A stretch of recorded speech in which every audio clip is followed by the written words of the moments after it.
नमस्कार, स्वागत है आपका आपके पसंदीदा कार्यक्रम मसला में और मैं हूं आपके साथ ज्योति। लोकसभा चुनाव के पहले चरण के मतदान के लिए अब कुछ ही घंटे शेष बचे हैं।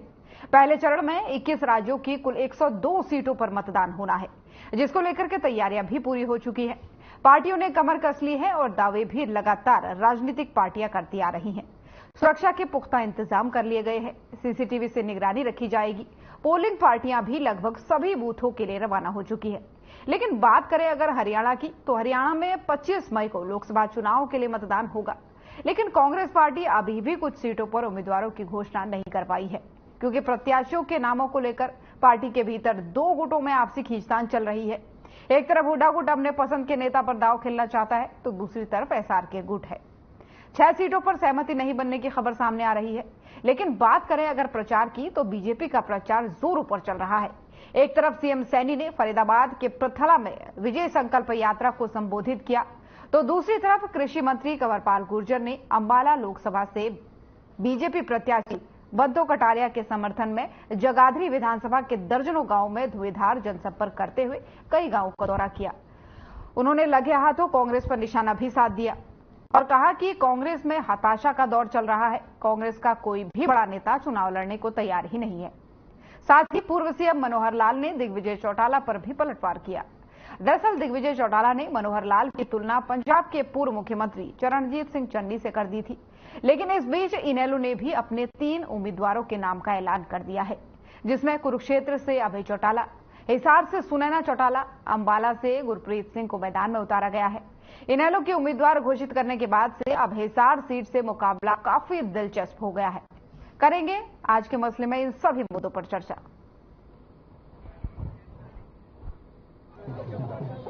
मुझे खुशी है कि आदरणीय प्रधानमंत्री नरेंद्र मोदी जी के नेतृत्व में 10 सालों में जो काम हुए हैं, अब आने वाले 5 सालों का जो काम होंगे, देश उसका इंतजार कर रहा है। मुझे इस बात की भी खुशी है कि इन 10 वर्षों के अंदर नरेंद्र मोदी जी ने भाइयों जितने काम किए हैं, अगर उन कामों को गिनवाऊं तो समय कम पड़ जाएगा। भाइयों 10 वर्षों के अंदर नरेंद्र मोदी जी ने ऐसे ऐसे काम इस देश के अंदर किए हैं। नायब सिंह सैनी को जिस दिन वो जानेंगे, उस दिन पता लगेगा कि नायब सिंह सैनी क्या है और कहां से कौन सी भट्टी में से तपे हुए हैं। वो किस भट्टी से तपे हो मुझे मालूम नहीं। मेरे वो साथी सहयोगी हैं। आखिर 1995 में हम लोग साथ काम करते रहे हैं। कितने मजबूत निष्ठावान एक सामान्य परिवार से जुड़े व्यक्ति यहाँ तक उठ के आए हैं। मुख्यमंत्री तो आज बने, उससे पहले वो प्रदेश पार्टी के प्रदेश अध्यक्ष बने, उससे पहले लोकसभा के सांसद बने, उससे पहले हरियाणा सरकार में पिछले टर्म में मंत्री बने। उनकी जो ग्रोथ है बहुत स्टीडी ग्रोथ और बहुत तरीके से हुई है। इस प्रकार की ग्रोथ तो शायद ही किसी नेता की होगी।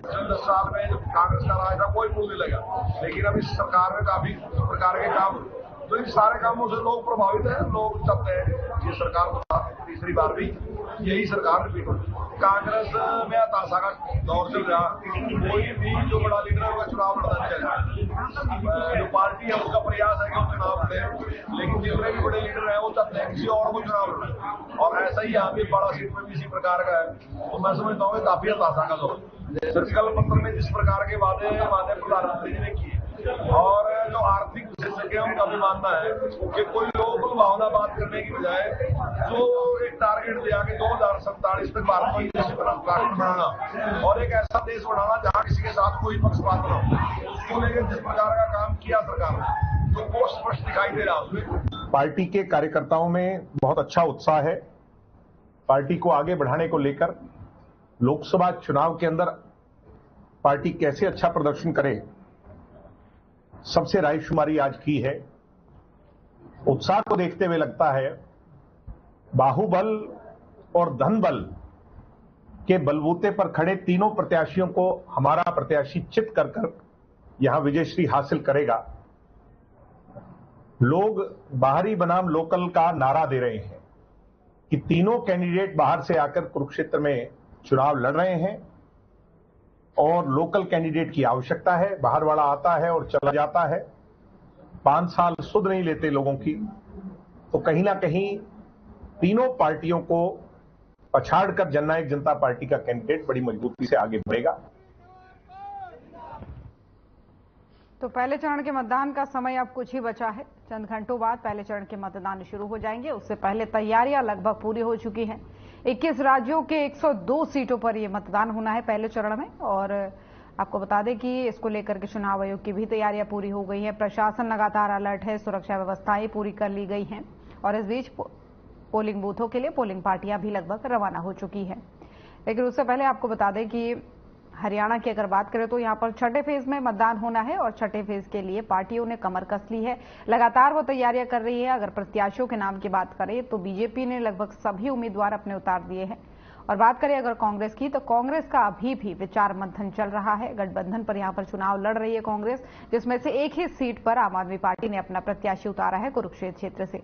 लेकिन बात करें अगर जेजेपी की, जननायक जनता पार्टी की, तो जेजेपी ने जो है 5 सीटों पर बीते रोज उम्मीदवार उतारे हैं और आज इनेलो ने भी 3 सीटों पर अपने उम्मीदवार उतार दिए हैं। इसके बाद से अब हॉट सीट बन चुकी हिसार की सीट काफी दिलचस्प होने वाली है, क्योंकि यहां पर लगभग क्यों कहे कि एक परिवार से ही 3 सदस्यों को एक दूसरे के खिलाफ उतार दिया गया है।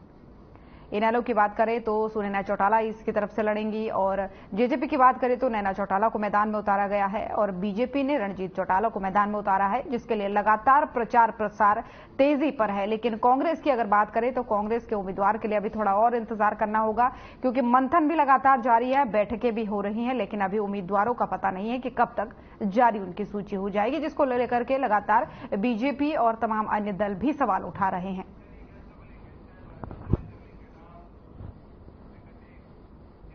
और इन्हीं सब तमाम मुद्दों पर करेंगे चर्चा के लिए मेहमानों का पैनल भी हमारे साथ जुड़ चुका है। सबसे पहले तारुफ उनका आपसे करवा दूं। रामराज जी शर्मा जी प्रवक्ता बीजेपी हमारे साथ जुड़ चुके हैं। मेघराज यादव जी प्रवक्ता जेजेपी हमारे साथ जुड़ चुके हैं। नीरज गुप्ता जी प्रवक्ता कांग्रेस हमारे साथ जुड़ चुके हैं। कृष्ण कुटेल जी प्रवक्ता इनेलो हमारे साथ जुड़ चुके हैं। आप सभी मेहमानों का बहुत बहुत स्वागत है। सबसे पहला सवाल कृष्ण कुटेल जी आज आप ही से ले लूंगी। उम्मीदवारों की सूची आपने आखिरकार कांग्रेस से पहले जारी कर ही दी, लेकिन इन तीनों उम्मीदवारों में हॉट सीट की अगर बात करें तो हिसार बन गया है, क्योंकि एक बड़ी टक्कर वाली बात वहां पर होगी। क्या लगता है? देखिए ज्योति जी, इंडियन नेशनल लोकदल पार्टी जो है कि संगठन के तौर पर मजबूत है और इंडियन नेशनल पार्टी इस हरियाणा प्रदेश के अंदर 10 की 10 लोकसभा सीट के ऊपर अपने उम्मीदवार उतार करके जो है कि वो भारतीय जनता पार्टी और कांग्रेस का जो कुशासन रहा है, कांग्रेस के समय के अंदर जो जनता को लूटने का काम और भारतीय जनता पार्टी ने जो 10 साल तक जो इस हरियाणा की जनता को लूटने का काम किया, कई घोटाले दिए हैं, तो ये बदला लेने का काम करेगी। और इस 2000 का जो 24 का अभी ये चुनाव है, इस चुनाव के अंदर इंडियन नेशनल लोकदल पार्टी जो है अच्छे मतों से जो है कि मार्जिन से जो है कि सीटों पर जो है कि वो जीत दर्ज कराने का जो है कि वो काम करेगी। भी हमारे साथ बने हुए, उन्हीं से सवाल ले लेते हैं। Sharma ji, Hisar seat hot seat बन गई है, क्योंकि एक मैदान से अब उस पर मैदान पर एक परिवार से 3 लोग सामने आ गए हैं। सुनैना चौटाला की बात करें, नैना चौटाला की बात करें, उधर रणजीत चौटाला। क्या लगता है कितनी टक्कर दे पाएंगे रणदीप चौटाला जी को?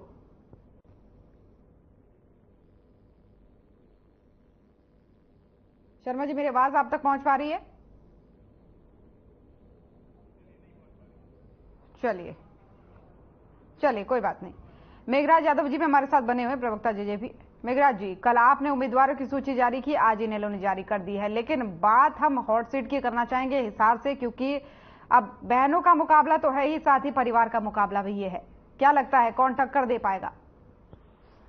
सबसे पहले मैं नमस्कार करूंगा आप सबके दर्शकों को, आप सबको और पैनलिस्ट को भी सबको। साथ में जैसा कि आपने अभी सवाल किया कि हिसार सीट जो है हरियाणा की सबसे हॉट सीटों में से गिनी जा रही है, जिसमें एक ही परिवार के 3 कैंडिडेट इलेक्शन लड़ रहे हैं। मैं आपको बताना चाहूंगा और साथ में अपने हरियाणा की जनता को भी कि हमने उस सीट पर हमारी सबसे ताकतवर और हमारी मातृ समान हमारी जो नैना जी है चौटाला जी, उनको हमने उतारा है उस सीट पे। और उनको ऐसे ही नहीं उतारा हमने। आप ये देखिए, उन्होंने विधायक रहते हुए जो काम महिलाओं के लिए आज तक पूरी हिस्ट्री में कोई नहीं कर पाया, वो उन्होंने उन अधिकारों को हमारी मातृशक्ति को देने का काम किया है। चाहे उसमें आप बात कीजिए 50% पंचायती राज के अंदर महिलाओं की हिस्सेदारी, आज से पहले कभी किसी ने ये आवाज किसी भी स्टेज पर उठाई नहीं, जबकि उन्होंने बार बार डिमांड की हमारी विधानसभा के अंदर और फाइनली इसको मनवाने में वो सक्षम रही। जिससे आज हर दूसरी महिला पंचायती राज में किसी न किसी पद पर विराजमान है, जो कि एक बहुत बड़ा सम्मान है हरियाणा की महिलाओं के लिए। दूसरा, आप बात करें डिपो के अंदर 33% जो रिजर्वेशन दिलवाया। अगर आप बात करें पूरे हरियाणा की महिलाओं को सक्षम बनाने के लिए जो 33% का जो उन्होंने वादा पूरा किया अपना, जो हमारे मैनिफेस्टो के जो पार्ट थे, उसको भी उन्होंने पूरा करवाने का काम किया, जो हेल्प करवा रहा है पूरे हरियाणा में महिलाओं को सक्षम बनाने के लिए, उनकी आमदनी को बढ़ाने के लिए। आप बात कीजिए 1% जो ओबीसी का रिजर्वेशन का हो, तो बहुत सारे काम जो, क्योंकि वो चुनी गई विधानसभा के अंदर और जाके विधानसभा में उन्होंने अपनी आवाज उठाई, महिलाओं की आवाज उठाई और आज इस लेवल पे उनको पहुंचाया।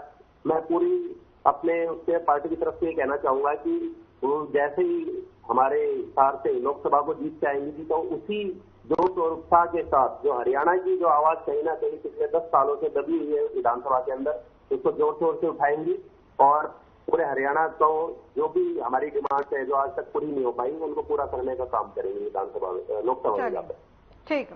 ठीक है। शर्मा जी, मेरी आवाज आप तक पहुंच पा रही है?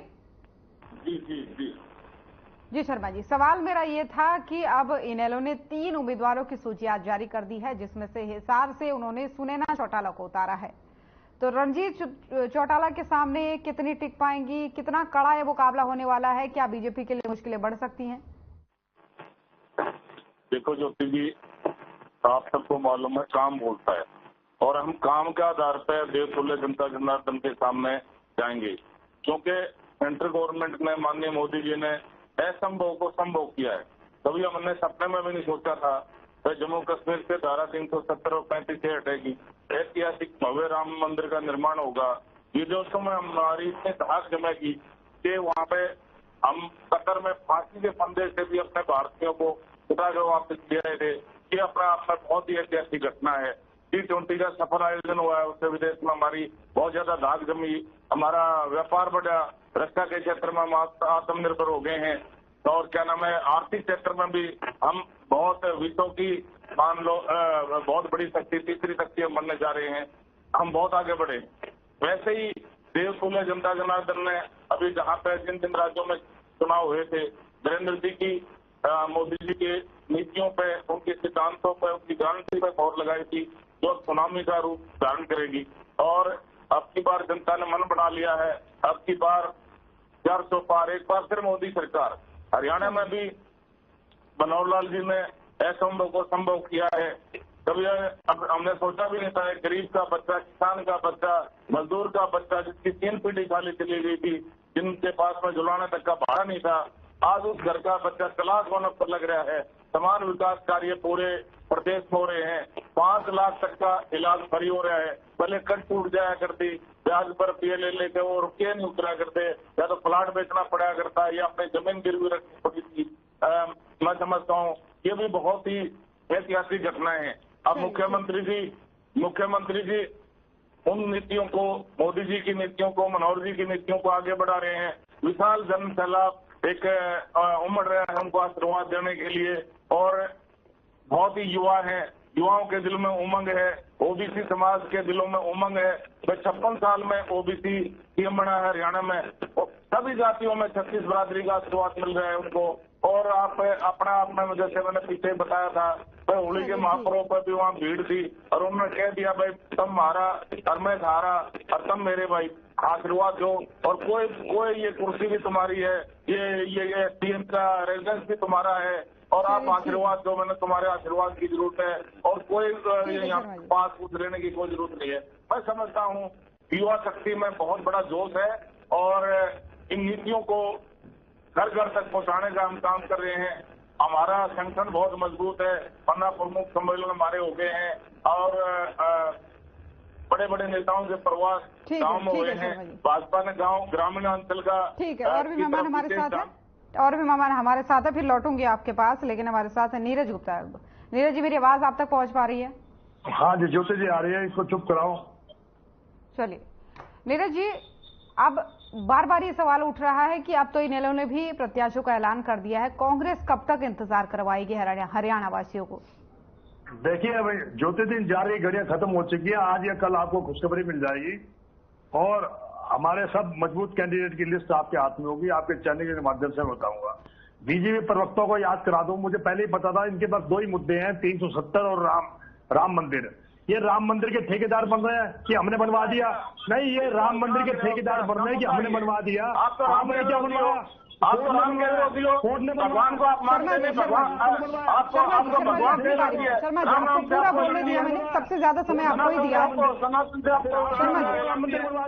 ठीक है शर्मा जी, अपनी बारी में एक एक करके हल्ला गुल्ला नहीं। अभी देखिए, अभी डिबेट शुरू हुआ, अभी से इतना नहीं। इनको रोकिए ना, जिनको रोकिए। शर्मा जी, आप तक जब आपके पास मैं लौटूंगी, आपका टर्न आएगा तब आप बोलिएगा, आप नोट कर लीजिए। लग रही है राम मंदिर कोर्ट के आदेश से बना है, राम मंदिर कोर्ट के आदेश से बना है, कोर्ट आपकी नहीं है। अगर कोर्ट की टिप्पणी सुनना चाहते हो तो सुप्रीम कोर्ट के भी कुछ क्षेत्रों में अभी टिप्पणी की है। शर्मा जी सुनिए, देखिए आप सुन पा रहे हैं, आप सुन ही नहीं पा रहे, एक बार सुन लीजिए उनको। आप अंदर की बात करते हो, बेरोजगारी नहीं बोलोगे, महंगाई पे नहीं बोलोगे। आज हरियाणा में कर्जा, जब कांग्रेस सरकार थी 60,000 करोड़ का, आज 4.5 लाख का करोड़ का कर्जा, उस पर नहीं बोलोगे। जो 750 किसान मारे गए, उन पे नहीं बोलोगे। 750 किसान के हथियारे लगा के देना चाहते हो, में घूम रहे 400 पार, 400 पार। आपको कैसे पता 400 पार हो जाएंगे? आपको कैसे पता 400 पार हो जाएंगे? ये तो समय बताएगा, ये तो समय बताएगा, किसी के कहने न कहने से कोई फर्क नहीं पड़ता। 400 पार इतनी शक्ति कैसे होगी? 400 पार क्या निश्चित है? सेटिंग कर लिया 400 पार। आपको कैसे पहले पता 400 पार? आपको कैसे पहले पता 400 बार? चलिए ठीक है, 75 पार ठीक है नीरज जी, अगला सवाल में रह गए। आप बेरोजगारी की बात किए, महंगाई की बात किए। आप मोदी जी ने कहा था 50 रुपए पेट्रोल बेचेंगे, काला धन लाएंगे, स्मार्ट सिटी बनाएंगे, 15 लाख खाते में आएंगे और हम सारे भ्रष्टाचार। बताइए क्या हुआ? चलिए ठीक, सुनिए अब एक दूसरे में नगर निगम घोटाला हुआ। नगर निगम घोटाले के कर्मचारी अफसर रैली में घूम रहे, सीएम साहब के रैली में रहे, फिर आपकी रैली एनआईटी में खाली पड़ी थी। आप कह रहे हो हमने ये कर दिया, वो कर दिया। क्या कर दिया आपने? बताइए। आप लोग सुनेंगे नहीं, आप लोग सुनेंगे ना, एक दूसरे को सुनेंगे ना, मुझे सुनेंगे। शर्मा जी, जब मैं आपके पास लौटूंगी आपको पूरा समय दिया जाएगा। आप एक एक बात को नोट कर लीजिए, उसके बाद से आप एक एक बात पे सवाल पे जवाब दीजिएगा। मैं दूसरा किसी को बीच में नहीं बोलने दूंगी। नीरज जी चलिए ठीक है। दूसरा सवाल मेरा ये है, देखिए प्रवक्ता, मैं बीजेपी प्रवक्ता याद कराना चाहता हूँ, मुद्दे पे बात कीजिए। मुझे पहले ही पता था, इनके हर चैनल पे, नेशनल चैनल पे 370 राम मंदिर कहते हैं हमने बनवा दिया। अरे राम मंदिर, चलिए ठीक है, सवाल सुन लीजिए मेरा, सवाल सुन लीजिए। राम मंदिर कोर्ट के आदेश से बना। आप इस बात पे क्यों नहीं बोलते? महंगाई पे चर्चा करिए, बेरोजगारी पे चर्चा करिए, सरकार का घोटाला क्या हुआ, कोयला घोटाला हुआ, उसमें क्या एक्शन हुआ, नगर निगम घोटाला, बीजेपी का नगर। हाँ जी नीरज जी, सब मेरा सवाल सुन लीजिए एक बार। सवाल मेरा ये है, पहले चरण के मतदान में कुछ ही घंटे बाकी हैं, 102 सीटों के लिए है और जितने भी 7 फेजों में सबसे ज्यादा सीटों पर चुनाव पहले चरण में ही होने हैं। तो ऐसे में कांग्रेस कितनी तैयार है? क्या लगता है 102 सीटों में से कितनी सीटों पर आप मजबूत हैं? देखिए, कांग्रेस पूरी तैयार है, इंडिया गठबंधन मजबूती से लड़ रहा है। मैं ये नहीं कह सकता हम कितनी सीट जीतेंगे, जनता न्याय करेगी। अगर जनता को महंगाई से छुटकारा मुकाना है, बेरोजगारी से छुटकारा है, जनता निश्चित इंडिया गठबंधन को सपोर्ट करेगी। जनता इनके झूठ को पकड़ चुकी है, ये सिर्फ झूठ बोलते हैं, झूठ के वादे करते हैं, झूठों की सरकार है। आज तक कोई वादा पूरे नहीं हुआ, पहला वादा तोड़ते हैं, दूसरे वादे इनके बन जाते हैं, उसको कहते हैं मोदी गारंटी। आज मोदी की गारंटी सबसे झूठी गारंटी है। कोई भी पिछला वादा मैंने ज्योति दिन को चुप कराइए, फिर ये पीछे बोलना शुरू हो गए। शर्मा जी लौटूंगे आपके पास, शर्मा जी लौटूंगे आपके पास। आप बंद कर दिए, इतने बड़े सीनियर हो गए, मुझसे उम्र में बड़े, इनको शिष्टाचार मालूम नहीं। मैं इनके बीच में बोला क्या? आप ध्यान से सुनिए, आप पूरी बात कीजिए, नहीं पूरी बात ध्यान से सुनिए ना जी। देखिए, मोदी के झूठ का पर्दाफाश हो चुका है, जनता सारे झूठ जान चुकी है। 10 साल में कोई वादा नहीं हुआ। जिस देश में आए थे कि पेट्रोल हम 50 रुपए लीटर बेचेंगे, काला धन वापसी लाएंगे, 100 समाज विधि बनाएंगे, 2 करोड़ रोजगार का वादा, इनमें से कोई वादा पूरा नहीं हुआ। हम जनता के बीच जा चुके हैं, जनता समझ चुकी है। अब की बार ये 400 पार कर रहे हैं, 200 सीटों पे सिमट जाएंगे और 400 पार का नारा दोहराएगा। इन्होंने 2019 में 75 पार का नारा दिया था हरियाणा में, सिर्फ 40 सीट पे सिमट गए। ये जनता जनार्दन तय करेगी, जनता मालिक है। जनता को अगर बेरोजगारी से छुटकारा चाहिए, महंगाई से छुटकारा चाहिए, भ्रष्टाचार से चले, तो जनता निश्चित तौर पर इंडिया गठबंधन को वोट करेगी। मैं ये कहना ठीक है शर्मा जी, आऊंगी आपके पास, लेकिन उससे पहले कृष्ण गुटेल जी अभी समय जरूर है, महीने भर का समय जरूर है हरियाणा के चुनाव में, लेकिन मुद्दे आपसे जानना चाहेंगे कि इन्हें लोग किन मुद्दों को लेकर के चल रही है कि इस बार इन मुद्दों पर हम जनता के सामने जाएंगे। देखिए ज्योति जी, जनता जो है कि वो जानती है कि किस प्रकार से भारतीय जनता पार्टी ने और जेजेपी ने मिलकर के इस हरियाणा प्रदेश को जो है कि वो लूटने का काम किया है। बेरोजगारी और महंगाई प्रदेश के अंदर सबसे बड़ा मुद्दा है और किसानों की जो फजीयत भारतीय जनता पार्टी की सरकार के अंदर हुई है, किसान जो है कि इनकी लाठियों को भूला नहीं है। इन्होंने हर मोड़ पर जो है कि किसानों के ऊपर लाठियां भांजने का काम किया है, सरपंचों के ऊपर लाठियां भांजने का काम किया है, आंगनबाड़ी वर्करों के ऊपर लाठियां भांजने का काम किया है, छात्रों के ऊपर जो है कि लाठियां भांजने का काम किया है, एमबीबीएस के जो छात्र जो है कि उनके ऊपर लाठियां भांजने का काम किया है, चौकीदारों के ऊपर इन्होंने लाठियां भांजने का काम किया है। इन्होंने किसी को भी नहीं छोड़ा है और जनता जो है कि वो बदला जरूर लेगी। और जहां पर जो है कि और भी मुद्दे बहुत है हरियाणा प्रदेश के अंदर, ओपीएस ओल्ड पेंशन स्कीम का मामला है, क्योंकि अभी तक ओल्ड पेंशन स्कीम जो है कि वो भारतीय जनता पार्टी ने जो है कि वो लागू करने का काम नहीं किया। कह रहे भी हम लागू करेंगे और कांग्रेस भी कह रही है और कांग्रेस के समय के अंदर उसको बंद कर दिया गया था, लेकिन यहाँ पर दोनों ही जो है कि एक ही थैली के चट्टे बट्टे हैं। पेपर लीक मामला हुआ है, दूसरा जो है कि यहाँ पर इनके कार्यालयों से जो है अटैची यानी करोड़ों रुपए की अटैची का करना जो है कि किस बात का संकेत है। और ये कहते भी खर्ची और पर्ची के बिना नौकरी नहीं है, लेकिन अटैची इनके कार्यालयों से जो है कि वो पकड़ी जाती है। कानून व्यवस्था इनकी लचर पचर है, महिला असुरक्षित है, छात्रों का यौन शोषण है। आपने उचाना के स्कूल के अंदर देखा है कि कितने वर्षों से जो है कि वहां पर छात्रों का यौन शोषण हो रहा है, खिलाड़ियों का यौन शोषण है। यहाँ के इनके मंत्री तक जो है कि वो कोच का यौन शोषण करते हैं, अगर वो उसके खिलाफ बोलते हैं उसको जो है कि बर्दाश्त कर दिया जाता है। और यहाँ पर दलित उत्पीड़न सरकार, दलितों के प्रति जो है कि ये सरकार जो है कि वो विरोधी है। छात्रवृत्ति घोटाला जो है कि सरकार के अंदर हुआ, इन्होंने अंबेडकर मेधावी छात्र योजना को जो है कि इन्होंने डकारने का काम किया है। सहकारिता घोटाला हुआ है यहाँ पर, यानी बिल्डिंग बना दी गई है और पैसा डकारने का काम भारतीय जनता पार्टी के लोगों ने किया है। एसवाईएल का मुद्दा है, पानी लेकर के नहीं आए हैं ये लोग अभी तक। शराब घोटाला हुआ, रजिस्ट्री घोटाला हुआ, फर्जी आईडी घोटाला हुआ और परिवार पहचान पत्र में जो है कि जनता को परेशान करके छोड़ दिया है। राशन कार्ड के मामले के अंदर जो है कि ये ऐसे प्रति महीना जो है ये लोग जो है कि किसी का तो बीपीएल बढ़ा देते हैं और किसी का जो है कि काट देते हैं। और आयुष्मान के नाम पर जो है कि हरियाणा प्रदेश के अंदर जो है कि बड़ा पैमाने पर घोटाला है और ये बड़े बड़े हॉस्पिटलों को, पूंजीपति लोगों को जो है कि लाभ पहुंचाने का काम कर रहे हैं। और शिक्षा का दिवालिया जो है कि वो पिट चुका है। स्कूल बेचने के ऊपर ये लगे हुए, स्कूल बंद कर दिए गए हैं इन्होंने। और यहाँ तक इनका मुख्यमंत्री जो कि परम पूज्य बाबा साहब भीमराव अम्बेडकर की जन्मदिन जो है कि वो करनाल के अंदर मनाते हैं और उस पोस्टर के ऊपर जो बैनर जो लगाते हैं, बैनर के ऊपर बाबा साहब का फोटो नहीं है, इनके माननीय नरेंद्र मोदी जी का फोटो है और इनके जो है कि राष्ट्रीय अध्यक्ष का फोटो है और मनोहर लाल का फोटो है और मुख्यमंत्री का फोटो है और बाबा साहब का फोटो नहीं है। तो ये दलित विरोधी हुई कि नहीं, ये बाबा साहब के प्रति विरोधी हुई कि नहीं, यानी जन्मदिन मनाते उसका है और बैनर के ऊपर नाम जो है कि बाबा साहब का नहीं है। ठीक। शर्मा जी, बड़ा आरोप लग रहा है कि आप जयंती मनाने का काम तो करते हैं लेकिन फोटो मुख्यमंत्री की लगा देते हैं, फोटो राजनेताओं की लगा देते हैं। इनको ये नहीं पता, ऐसा भाजपा ने शुरू किया है, माननीय मनोहर लाल जी ने शुरू किया है, महापुरुषों की जयंती है, वो सरकार द्वारा मनाई जाती है, तो पता ही नहीं इस बात का। क्यों नहीं लगाया? बैनर लगाया जब भी तो।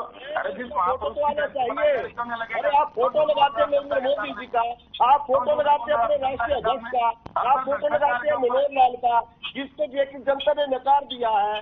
दूसरा जो है कि फोटो लगाते हैं मुख्यमंत्री और आप अच्छा, फोटो लगाने की समस्या क्या है ये बताइए पटेल साहब। आपको क्या दिक्कत आ रही है मनोहर लाल जी से? क्या दिक्कत आ रही है आपको मनोहर लाल जी का फोटो से?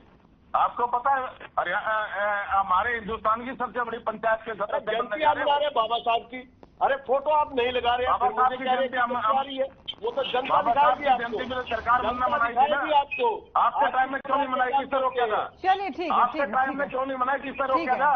चर्चा इस पर नहीं होनी है, चर्चा इस पर नहीं होनी है, विषय कुछ सरकार द्वारा मनाई जा रही है। चलिए ये बहुत अच्छी शुरुआत है।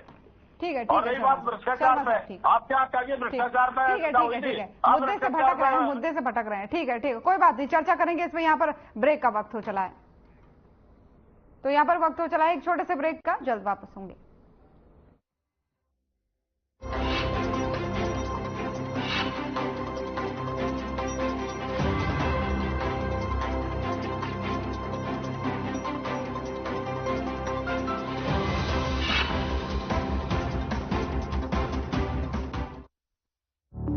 Through constant innovation, the group provides its clients with value-added, environment-friendly products.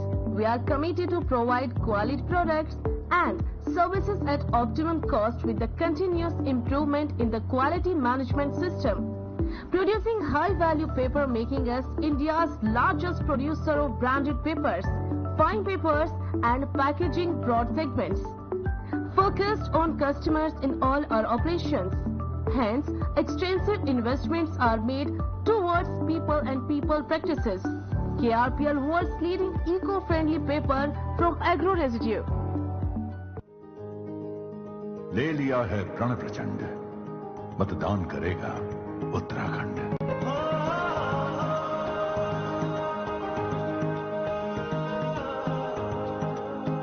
देश की सरहद पर जैसे हर एक जवान जरूरी है, खेतों की हरियाली जैसे बिना किसान अधूरी है। बिना वोट के देशभक्ति भी होती नहीं पूरी है। अपील मतदान करे जितने भी है नर नारी। देश में बनने वाली सरकार में अब अपनी भी भागीदारी है। आइए मतदान करें। उत्तराखंड में मतदान को ऐतिहासिक बनाकर लोकतंत्र को मजबूत बनाएं। 19 अप्रैल को मतदान करके अपना योगदान देने के लिए।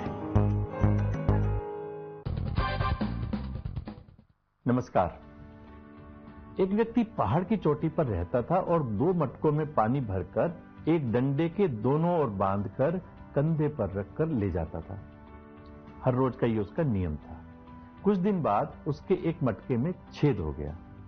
अब जब वो घर पहुंचता था तो स्वाभाविक है, एक मटके में कम पानी होता था और दूसरा भरा रहता था, लेकिन वो यही क्रम जारी रखता था। उसने टूटा हुआ मटका कुछ सोचकर चेंज नहीं किया। एक दिन उसकी पत्नी ने कहा, तुम इतनी मेहनत कर ही रहे हो तो टूटे हुए मटके को चेंज क्यों नहीं कर लेते? व्यक्ति थोड़ा मुस्कुराया और पत्नी को उस रास्ते पर ले गया जहां से वो हर रोज पानी लेकर आता था। पत्नी देख के हैरान हो गई कि जिस साइड का मटका टूटा हुआ था और पानी गिरता था जहां, उस ओर फूल पौधे लहरा रहे थे, जबकि दूसरी ओर जहां मटका ठीक था और पानी नहीं गिर रहा था, वहां केवल सूखा ही सूखा था। पत्नी को समझ आ गया फूटे हुए मटके को धोने का क्या रहस्य है। मित्रों, कोई भी चीज, कोई भी व्यक्ति बेकार नहीं होता, बस उसे सही इस्तेमाल करना आना चाहिए। दोस्तों, ईश्वर के हर फैसले पर खुश रहो, क्योंकि ईश्वर वो नहीं देते जो आपको अच्छा लगता है, बल्कि ईश्वर वो देते हैं जो सबके लिए अच्छा है। नमस्कार। Hey mom, hey, look, I can download a song really fast.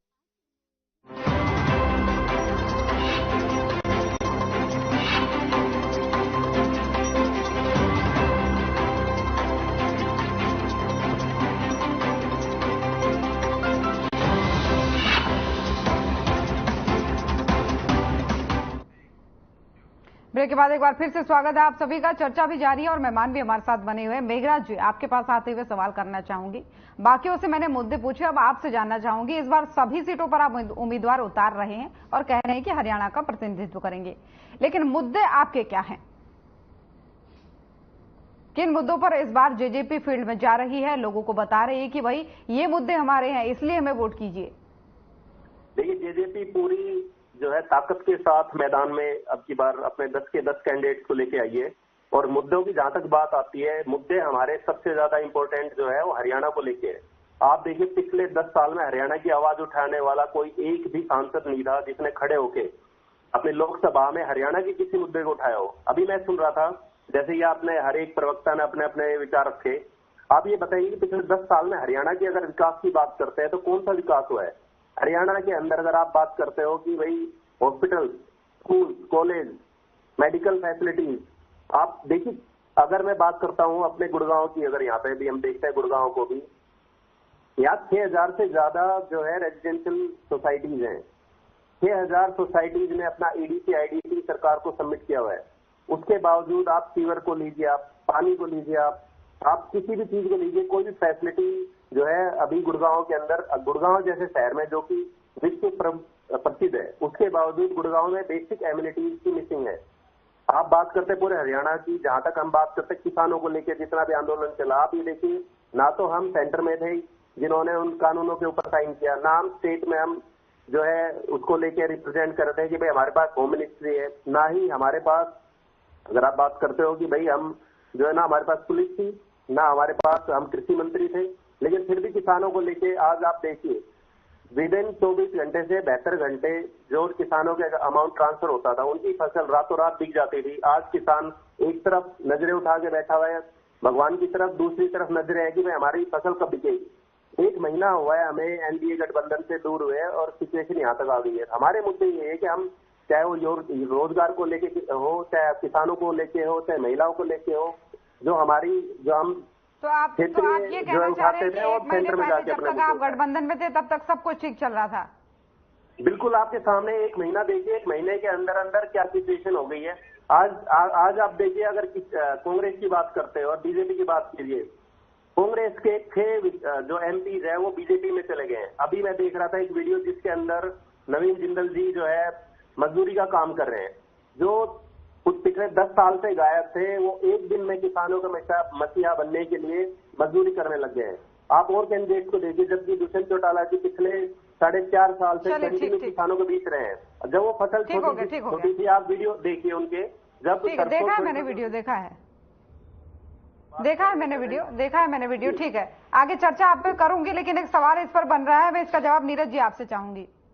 JJP का कहना है कि पिछले 1 महीने तक सब कुछ बढ़िया चल रहा था, जब से गठबंधन अलग हुआ है तब से प्रदेश की हालत कुछ ठीक नहीं है, महिलाओं की हालत ठीक नहीं, किसानों की ठीक नहीं है, विकास की गति जो है वो धीमी हो गई है। बड़े कमाल की बात है, इनके जेजेपी के प्रवक्ता ने हास्यास्पद बयान है कि 1 महीने में सब कुछ उल्टा हो गया। जहां 4.5 साल मिलाई चकी, पूरा राज्य करा, इनके जो दुष्यंत चौटाला थे सुपर CM कहलाते थे, अच्छे पोर्टफोलियो उनके पास थे, 10 के 10 डिपार्टमेंट थे। आज 1 महीने में सब कुछ लुट गया, 1 महीने सब कुछ खत्म हो गया। 1 महीने में आज आपको बीजेपी इतनी बुरी लगने लग गई। ये सिर्फ चाल है, ये दोनों एक मिले हुए हैं। ये आप देखना, इलेक्शन आते आते जब सीटों की कमी होगी फिर दोनों एक हो जाएंगे। ज्योति मैं गारंटी दे रहा हूं आपको, अगर बीजेपी को कुछ सीटों की जरूरत पड़ी सबसे पहले जसपा की छाती देंगे। या तो मेरे जसपा के प्रवक्ता ये बोले या जसपा के प्रवक्ता ये गारंटी दे, हम बीजेपी से हाथ नहीं मिलाएंगे, चाहे बीजेपी सरकार बने ना बने, आप सरकार में शामिल नहीं होंगे, बाहर से समर्थन नहीं देंगे। आज 1 महीने में सब कुछ उल्टा हो गया, सारे विकास कार्य रुक गए। बीजेपी सरकार और साथ समझे तो आज बीजेपी इतनी बुरी हो गई, सांप और नेवला की लड़ाई हो गई, कहां पहले सांप और नेवला को गले में लेके चलते थे। ये सिर्फ बेबुनियाद है, दोनों पार्टी एक है। ज्योति जी मैं गारंटी दे रहा हूं आपको, ये दोनों पार्टी चुनाव के समय एक हो जाएंगी, चुनाव के रिजल्ट के बाद एक हो जाएगी, 4 सीटें कम पड़ेंगी, दोनों एक दूसरे पे टूट पड़ेंगी। बीजेपी फिर इनको दोबारा ले आएगी या ये बीजेपी में दोबारा चले जाएंगे। मैं जो जनता को चाहूंगा, बीजेपी की सरकार आएगी हरियाणा में। मैं नहीं कह रहा भी इससे अगर सीटें शॉर्ट पड़ती है सबसे पहले यही कूदेंगे। हमारे फैसला, इनकी सरकार तो दूर तक नहीं आएगी, सरकार बनेगी कांग्रेस की, लेकिन मैं इनका चित्र बता रहा हूं। आज ये 1 महीने में इनकी बुराई कर रहे हैं, जब 4.5 साल मिलाई सकी सत्ता की, कब इनको बुराई लेते मैं इमोस बात है कमेंट कर रहा हूँ, ना कि सरकार बनने में कमेंट कर रहा हूँ, मैं इनके कमेंट कर रहा हूँ। मेघराज जी छोटा सा रिएक्शन, उसके बाद कुटिल जी आपके पास होंगे। मेघराज जी छोटा सा रिएक्शन। हाँ जी, मैं ये बोल रहा था कि आप ये देखिए, जो अभी हमारे ऊपर नीरज जी ने इतने आरोप लगाए हैं, मैं बात करना चाहूंगा दिल्ली की, मैं बात करना चाहूंगा पंजाब की। वही आम आदमी पार्टी जो कांग्रेस को दोनों जगह से बिल्कुल 0 पे लाकर रख दिया है, उनके साथ उन्होंने तो इलेक्शन से पहले हाथ मिला दिया। 10 कैंडिडेट नहीं है, आम आदमी पार्टी के साथ लड़ रहे। अभी आपने कहा कि यूपी में इलेक्शन है पहले चरण के 120, अरे 120 छोड़ दिया, आप 17 सीटों पे यूपी में इलेक्शन लड़ रहे हो। आज कांग्रेस की हालत आजादी के बाद ऐसी हो गई कि कैंडिडेट नहीं मिल रहे हैं। 17 सीटों पे आम आदमी पार्टी जिसने उनको निकाल के फेंक दिया, उनके साथ वो कह रहे हैं हमारे कैंडिडेट बीजेपी वाले ले जा रहे हैं। आप हरियाणा की बात कीजिए ना, हरियाणा के आपसे सारे कैंडिडेट भी ज्वाइनिंग हुई है, आपके रामपाल ने ज्वाइनिंग करी है, आप हरियाणा की बात करिए। जजपा तो खाली हो गई, सारी जजपा तो खाली बैठी है, जजपा में बचाई किया। आपके भी जजपा में आए सारे कांग्रेस साथी है। देवेंद्र बबली जी मेरे पुराने दोस्त है, वो आपकी पार्टी में है, वो कांग्रेस ही है। आज आपने उनको अपने साथ मिला लिया इलेक्शन से पहले ही। आपने पंजाब को छोड़ दिया, आपने दिल्ली बिल्कुल साफ कर दिया। आपके हांसी वाले राहुल जी को लेकर भी खबर आ रही है आज। आपके हांसी वाले राहुल जी को लेकर भी खबर आ रही है आज, पार्टी छोड़ रहे हैं। हाँ जी बिल्कुल। मेघराज जी आपसे कह रही हूँ मैं, आपसे कह रही हूँ हांसी वाले। देखिए अभी कोई ऐसी बात नहीं है, जब तक अध्ययन की घर सुना मैं उसको नहीं मानता। बतेरे लोगों ने कल ज्वाइनिंग भी करी। अगर पार्टी को छोड़ेगा भी, जो आदमी कमजोर होगा पार्टी छोड़ेगा, जो ईडी से डरेगा वो छोड़ेगा, जिसे कांग्रेस के साथ, जिसे कांग्रेस की नीतियों से अपवाद है वो छोड़ेगा। हम तो कह रहे हैं जिसे कांग्रेस की नीति गलत लगती है सब छोड़ दें, कांग्रेस में जाओ, कोई कमी नहीं है। कांग्रेस में नेता आते रहते हैं जाते रहते हैं, जितने नेता गए हैं उससे ज्यादा ज्वाइनिंग हो गई है। कल भी रामपाल जी ने ज्वाइनिंग करी, हमारे आप वो भी ज्वाइनिंग करने वाले हैं। आप देखिए कांग्रेस के साथ में कितनी ज्वाइनिंग करने वाले। कोई बात नहीं, कोई बात नहीं, चलिए ठीक है। कुटेल साहब, कुटेल साहब सभी को सुना आपने। मेघराज जी दोबारा समय आपको दूंगी। कुटेल जी दोनों को सुना आपने। जेजेपी ने बड़ा बयान दिया कि 1 महीने पहले तक सब कुछ ठीक चल रहा था और अब 1 महीने से जब से हमारा गठबंधन टूटा है चीजें काफी खराब हो गई है। तो कितना समर्थन इस बात को देते हैं आप? देखिए ज्योति जी, अभी भाई मेघराज जी बोल रहे थे और जनता जो है कि देख रही थी, और सच्चाई जो है कि इनके मुख से आ गई है कि इन्होंने जो है कि सरकार में रहते हुए क्या काम किए हैं नहीं किए हैं।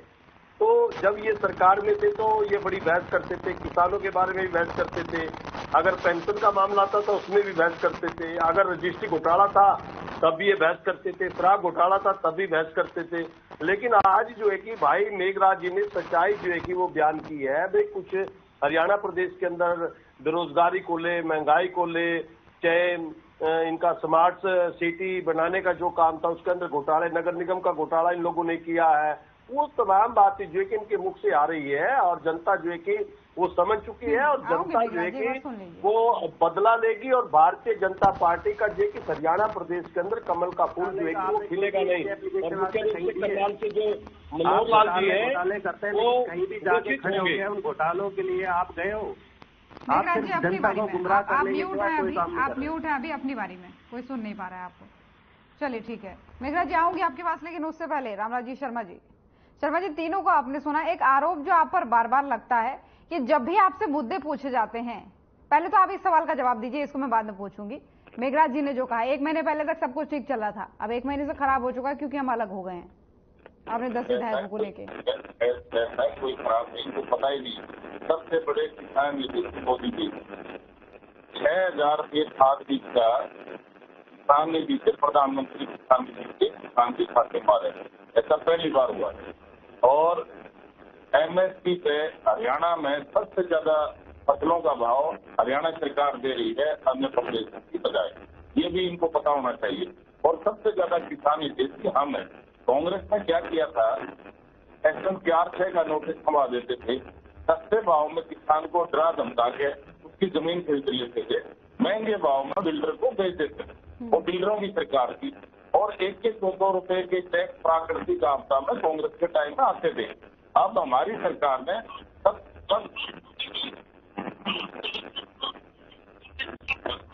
इसका मतलब हुड्डा आप लोगों से मिला हुआ है,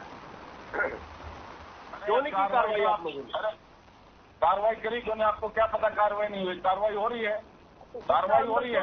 आप ईडी और सीबीआई का शिकंजा डाल करके नवीन जिंदल को जब अपने पाले में ला सकते हैं, अशोक तंवर को अपने पाले में ला सकते हैं, रणजीत सिंह को अपने पाले के अंदर ला सकते हैं, तो लेकिन हुड्डा के ऊपर, हुड्डा पे नरम क्यों है आप लोग? आप बताइए, इसका जवाब दे। जनता बोल रहा हूँ, सबसे ज्यादा किसान हितैषी हम है। महिलाओं के बारे में सबसे ज्यादा महिला हितैषी हम है। 33% आरक्षण हमने दिया महिलाओं को, 3 तलाक हमने खत्म किया, सबसे ज्यादा युवाओं को नौकरी हमने दी। आपके कांग्रेस के टाइम में तो शर्मा जी सुनिए, शर्मा जी सुनिए, आप क्या कहीं सजा हुई? ठीक है सुनिए। हमने इतिहास बदल दिया। पहली बार हरियाणा में ऐसी सरकार बनी है तो बिना खर्ची बिना पर्ची के किसानों के बच्चे। चलिए, खर्ची पर्ची पर बहुत चर्चा होती है, बहुत चर्चा होती है। अभी एक सवाल मेरा सुन लीजिए, नौकरी लग रहा है, अपना सुनिए शर्मा जी, बात है। समाज विकास कार्य पूरे हरियाणा में हुए, हरियाणा एक, हरियाणा में एक, सबका साथ, सबका विश्वास, इस पैटर्न पर हमारी सरकार काम करी है। चलिए ठीक है। एक आरोप जो आप पर बार बार लगता है शर्मा जी, एक आरोप जो बार बार आप पर लगता है विपक्ष की तरफ से, चाहे इनेलो की बात करें, चाहे कांग्रेस की बात करें, चाहे जेजेपी की बात करें, जेजेपी तो खैर अब आरोप लगा रही है। एक आरोप जो बार बार लगता है वो ये कि जब भी आपसे स्थानीय मुद्दे पूछे जाते हैं, हरियाणा के मुद्दे पूछे जाते हैं, तो आप मोदी जी को ले आते हैं, आप 370 को ले आते हैं, आप 3 तलाक को ले आते हैं, आप राम मंदिर को ले आते हैं। ये आरोप जो है वो बार बार लगता है। आप ये बताओ, कोई अच्छा काम करेंगे, अच्छे काम की तो तारीफ भी तो होनी चाहिए। मोदी जी की नीतियां, इनको क्या तकलीफ हो रही मोदी जी का?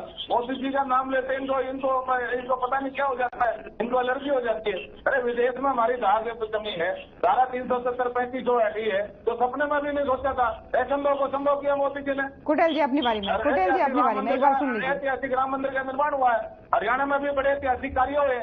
आपके तीनों की दुकान में तो सौदा ही नहीं है। हम 10 की 10 सीटें जीतेंगे और फिर दोबारा इतिहास बनाएंगे।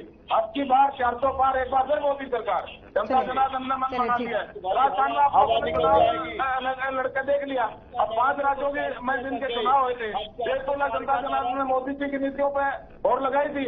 वो नीतियां सुनामी का रूप बन चुकी है। सुनामी चल गई मोदी जी की सुनामी। आपकी दुकान में सौदा नहीं है, जनता आपको नकार चुकी है। चलिए ठीक है। कुटेल साहब जल्दी से अपना जवाब दीजिए, उसके बाद नीरज जी आपके पास आऊंगी। कुटेल साहब जवाब दीजिए अपना। ज्योति जी देखिए, इनके कैंडिडेट जब फील्ड के अंदर जा रहे हैं तो लोगों के अंदर बड़ा भारी रोष है और विरोध कर रहे हैं। इनको गांव के अंदर जो है कि घुसने नहीं दिया जा रहा है, बोर्ड लगा दिए गए हैं। अगर इनको कोई समर्थन करेगा तो पंचायती फैसला ये रहेगा। तो जनता जो है कि वो समझ चुकी है, जनता जो है कि वो बदला लेगी। और जैसा जो है कि पिछले चुनाव के अंदर इन्होंने नारा दिया 75 पार का और 40 के ऊपर अटक गए, हरियाणा प्रदेश के अंदर कमल जो है कि वो खिलने वाला नहीं है। चलिए ठीक है नीरज जी, इसके बाद मेघराज जी आपके पास आऊंगी। शर्मा जी ठीक है। देखिए, हरियाणा में कांग्रेस सरकार बनेगी, बीजेपी कितने जोर लगा ले। आप देखिए, हमारी सीटें दूर डिक्लेयर हो रही हैं, लेकिन हमारी आप देखिए जन आक्रोश रैली, उस जन आक्रोश रैली में हम 90 की 90 सीटें विधानसभा का प्लेटफॉर्म तैयार कर चुके हैं। कैंडिडेट कोई भी हो उसके लिए प्लेटफॉर्म तैयार हो चुका है। हरियाणा में बीजेपी सरकार, गठबंधन सरकार ने हर एक वर्ग को पीटा है, कोई भी लाठी हो, कर्मचारी हो, सबके सोच है, चाहे आंगनबाड़ी हो, सबको पीटा है। अब इस बात को बीजेपी स्वीकार तो नहीं करती है, उसका कहना है कि जब भी मोदी जी का नाम लेते हैं विपक्ष को एलर्जी क्यों हो जाती है नाम से, काम किया है तो नाम लेना है। इनके बाद मोदी जी के अलावा कुछ है नहीं, हमें एलर्जी क्यों होगी? लेकिन मैं एलर्जी इस बात से है, सिर्फ 2 ही मुद्दे, 370 राम मंदिर से रोटी मिल जाएगी, राम मंदिर से बेरोजगारी हट जाएगी, राम मंदिर से देश के नाम हो जाएगा। क्या राम मंदिर बनाने से कोई बीजेपी के ठेकेदार बन गए? आप ठेकेदार लग रहे हो राम मंदिर के? राम तो सभी के, आपके भी, हमारे भी, सबके। फिर आप राम मंदिर के ठेकेदार लग रहे हो क्या? राम मंदिर से बेरोजगारी हट जाएगी क्या?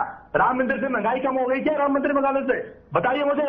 राम मंदिर से बेरोजगारी कम हो गई, राम मंदिर से महंगाई कम हो गई, इस बात का जवाब दीजिए। महंगाई बेरोजगारी पे चर्चा नहीं करते। हरियाणा बेरोजगारी पर क्या थी, आज बेरोजगारी क्या थी? आप देश की बात करते हैं। जब कांग्रेस सरकार थी 55 लाख 1,000 करोड़ कर दिया था, आप देश में 220 लाख। लेकिन बीजेपी आरोप लगाती भाई कांग्रेस सरकार में जमीनें छीनी जाती थी किसानों की। बिल्कुल सस्ते भाव में सेक्शन क्या किसानों की जमीन सिर्फ कहने से क्या होता है, जमा पर्ची खर्ची बात करते हैं। हमारे आदरणीय हुड्डा साहब ने, मुख्यमंत्री खट्टर जी से अभी सुनिए, अभी आऊंगी आपकी बात, सुन लीजिए। आप हमारे खिलाफ कार्रवाई करो ना, जमा खर्ची की बात है। आप हमारे खिलाफ कार्रवाई करो, सिर्फ बोलने से क्या होता है? मैं बोलता हूँ भ्रष्टाचारी हो, आप हमारे खिलाफ कार्रवाई कीजिए। 10 साल आपकी सरकार है, क्यों नहीं करते? नगर निगम घोटाला, सरकार का घोटाला, कोटा घोटाला, इसमें क्या किया आपने आज तक? बेटी बचाओ बेटी बहन, उसके बलात्कारी का आरोप लगा, उसको आज तक आपने मंत्री बना रखा है। संदीप चुन लिया, इतना की सीधी बात है। अगर बेटी बचाओ की धज्जियां उड़ा रहे हो, ऐसे आपने इन्होंने किया, हरियाणा में किया, ऐसे आपने सेंट्रल में किया, आप अपनी बात कीजिए ना। एक करके। हाँ शर्मा जी बाढ़ में जोड़ दिया, उस बिटिया क्या कसूर था? आप महिलाओं की बात करोगे, सबसे ज्यादा महिला विरोधी आप हैं। चलिए ठीक है। महिलाओं का 33% आरक्षण दे दिया, 3 तलाक हमने खत्म किया। आप बताओ ना, जब मोदी आना मुमकिन है, दोनों जवाब मोदी आना मुमकिन है। चलिए ठीक। जनता भूल गई, सुशील शर्मा कौन था? ये तो अपने नेताओं को डिफेंड करने वाली बात हो गई ना कि अच्छा तुम्हारे नेता का भी तो वीडियो आया था, अच्छा तुम्हारे नेता का भी तो वीडियो आया था। ये तो डिफेंड करने वाली बात हो गई। चलिए ठीक है, मेघराज जी के पास में जा रही हूँ, तीनों के पास लौटूंगी। मेघराज जी, तीनों को आपने सुना, इस पर रिएक्शन भी चाहूंगी, लेकिन आपने मुद्दे बताए। रोजगार को कितना बड़ा मुद्दा जेजेपी मानती है? क्योंकि बीजेपी कहे, चाहे इनेलो कहे, चाहे कांग्रेस कहे, किसी का ये मानना नहीं है, कोई भी अपनी आपकी बात से सहमत नहीं है कि पिछले 1 महीने से ही गड़बड़ी चल रही है। सबका आरोप है कि सत्ता की मलाई आपने खाई और आपको बाहर अगर कर दिया तो अब आप ऐसी बात कर रहे हैं। मैं इस तरह कहना चाहूंगा कि आपने सुना होगा कि झूठी खबरें उड़ाई गई, अफवाहें उड़ाई गई, कहानी कुछ और थी, सुनाई कुछ और गई। इवन अभी भी जब मैं बात कर रहा था आपसे तो बात चल रही थी किसानों की, कि किसानों की क्या हालत है इस टाइम देश में, उनकी फसलों का क्या चल रहा है, उनकी पेमेंट का क्या हो रहा है। जहां तक डेवलपमेंट की बात है और जहां अब आप बात कर रहे हो, रामदास जी मैं बोल रहा हूँ, मैं शायद आप लोग किसी भी बीच में नहीं डिस्टर्ब किया मैंने। जहां अब आप देख रहे हो हमारी पार्टी का जो मैनिफेस्टो था, हमने एनडीए के साथ गठबंधन किया, जो कि पहली बार नहीं किया। आप ये देखिए, हम हमेशा एनडीए का पार्ट रहे थे स्टार्टिंग से ही, जब से हमारी पार्टी नहीं बनी। तो अब क्यों विरोध हो गया? बात इतनी थी कि हम पहले मेजोरिटी में होते थे, अब माइनॉरिटी में थे। जो हमारा पार्टी के साथ गठबंधन हुआ वो हमारा कॉमन मिनिमम प्रोग्राम के तहत। उस कॉमन मिनिमम प्रोग्राम के तहत हमने जो हमारे मैनिफेस्टो में थे, हमने हर एक पॉइंट को टच किया।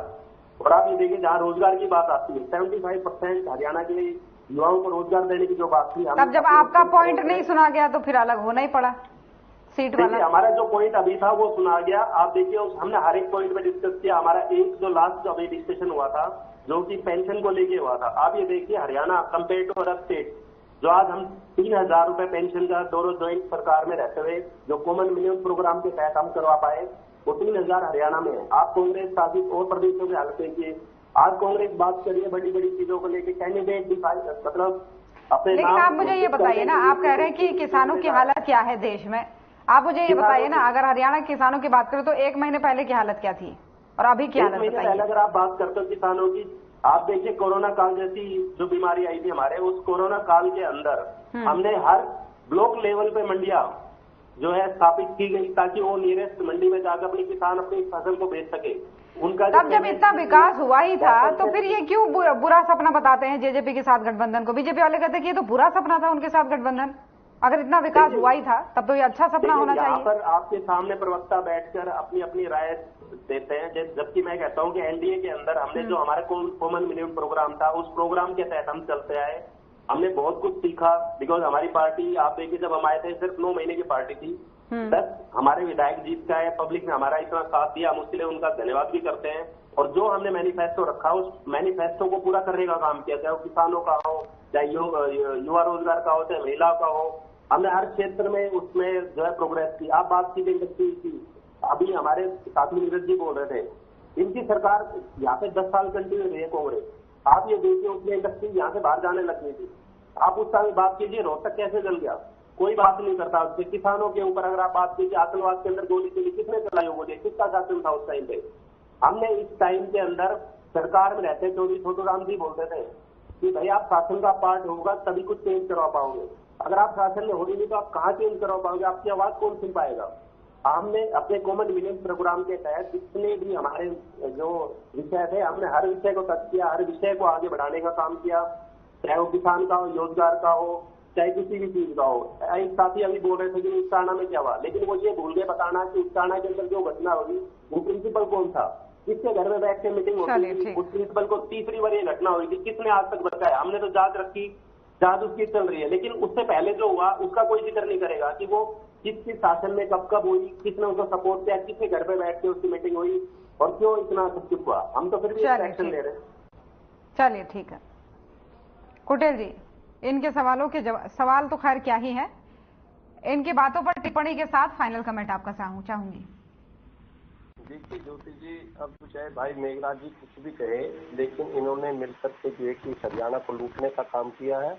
अब जो उचाना की बात है वो कांग्रेस के समय से जो है कि वो चल रहा था, और जब विधानसभा के अंदर ये बात उठी तो वहां पर जो है कि कांग्रेस और बीजेपी ने मिलकर के उस मुद्दे को खत्म करने का काम किया है। और जब वहां पर एक बात फैसला हुआ कि दिया ना किसी सिटिंग जज से देखिए इसकी जो है कि वो कार्रवाई कराई जाए, तो देखिए उसको बंद क्यों किया गया, उसको खत्म क्यों किया गया। तो यहाँ पे बहुत बड़े सवाल जो है कि वो पैदा होते हैं कि विधानसभा के अंदर जो है कि आज रोजगार की बात करते हैं, और जब डिबेट के अंदर रोजगार के ऊपर बात होती थी तो बड़े दावे के साथ बोलते थे कि हमने जो वायदा किया तो हम उसको पूरा कर रहे हैं। फिर 75% जो है कि रिजर्वेशन जो है कि हम जो है कि उसके अंदर जो प्राइवेट सेक्टर के अंदर जो है कि वो देने का काम कर रहे हैं। पेंशन की जब बात होती थी कहा कि हम पेंशन बढ़ाने का काम कर रहे हैं। तो ये बातें अब बैठ करके यहाँ पर बोलना जो है कि निहायत गलत है, और किसानों के प्रति सहानुभूति बटोर रहे हैं। और उस समय कहते थे कि भाई किसान जो है कि वो गलत कर रहे हैं। किसान जब सड़कों के ऊपर थे, जब 1 साल तक जो है कि किसान सड़कों के ऊपर रहे और 735 के करीब शहादत हुई है, किसान मारे गए हैं, तो तब कहाँ पर थे आप लोग, आप बताइए मुझे।